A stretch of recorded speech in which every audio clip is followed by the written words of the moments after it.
very difficult to talk about. It's hard to control that emotion, you know?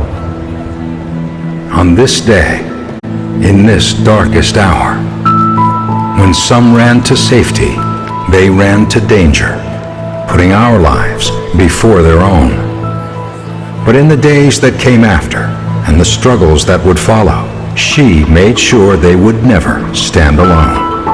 The minute those buildings came down, the iron workers and all the first responders just climbed on the pile and started looking for people.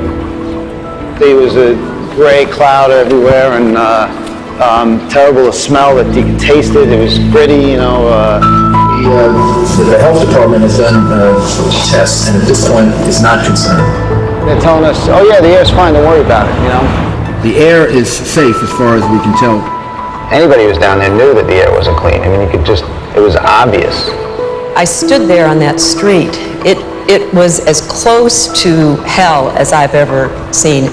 Out of this dust and debris that was so thick, you know, were coming a lot of the rescue workers. Hillary was the first one to stand up and say, we owe it to these guys to make sure that the air is right. After 9/11, I said, the government didn't tell the truth. They told people that the air was safe. It wasn't safe. Hillary Clinton.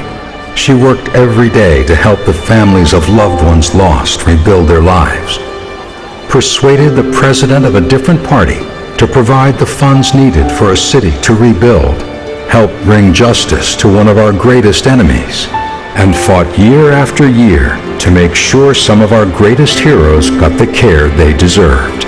She got the hospitals on board, she got us care, and she went after the EPA when they lied. One of the firefighters just said to me, he said, you know, Senator, please, please don't let anybody forget what happened here, and don't let anyone forget us. She had our back. You know, we knew that, and that's what you want in a president. Ladies and gentlemen, please welcome Joe Sweeney from New York.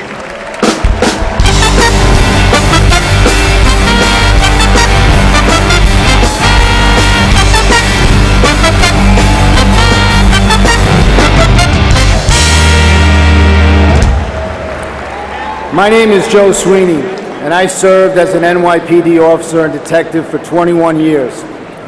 I'm proud of every day that I serve my city and my country. But I'm especially proud that I served on our worst day. Beginning that horrible morning, we worked in the smoke and the ash to search. First for survivors, then for remains, and then to begin clearing the rubble. Police officers, firefighters, iron workers, machine operators, neighbors, and friends all joined together to help. We had a job to do, and we did our best.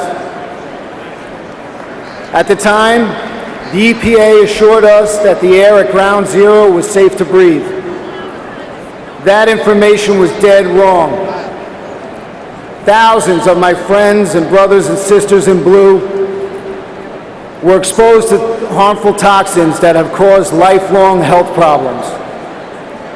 And when we needed someone to speak for us, to stand with us, to fight on our behalf, Hillary Clinton was there every step of the way. Within 48 hours of the towers falling, Hillary introduced a bill, signed into law, that helped first responders get the benefits they earned, easier and faster. Then she pressured the EPA to launch a new task force and led congressional hearings until the EPA admitted that the air hadn't been safe. A lot of people moved on. They thought everything was fine, but Hillary Clinton kept in touch and kept at it. 10 years later, Hillary was still our toughest champion, making sure we still got our health benefits.